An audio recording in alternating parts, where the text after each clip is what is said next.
మీరు అమ్మకి చెప్పలేని స్థితి కలిగితే, మీరు చేసిన పని మీ అమ్మగారికి మీరు చెప్పలేకపోతే అంతకన్నా ఆత్మద్రోహం ఇంకొకటి లేదు. మీరు ఏది చేసినా మీ అమ్మగారికి చెప్పగలగాలి. ఇది నేను మా అమ్మకి చెప్పలేను అన్న పని చెయ్యకండి. మీరు ఒకవేళ తప్పు చేసినా మిమ్మల్ని క్షమించడానికి సిద్ధంగా ఉండే మొదటి వ్యక్తి ఈ ప్రపంచంలో ఎవరైనా ఉంటే అమ్మే. అమ్మకి చెప్పకుండా ఉండకండి. అమ్మ ఒకవేళ మిమ్మల్ని దెబ్బలాడి ఇక పైన ఇట్లా చెయ్యకు అంటే ఇక మళ్ళీ ఆ తప్పు చెయ్యకండి.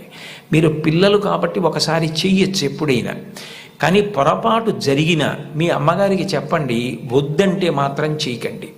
బహుశः కుటుంబం దగ్గరే నైతిక విలువలు మొదలవుతాయి. కుటుంబ విలువల గురించి ప్రస్తావన చెయ్యండి అని చెప్పి తన అనుభవంతో ఆయన నాకు సూచన చేయడానికి కారణం అదే అయి ఉంటుంది. తల్లి ఎంత గొప్పదో తండ్రి అంత గొప్పవాడు. తండ్రిని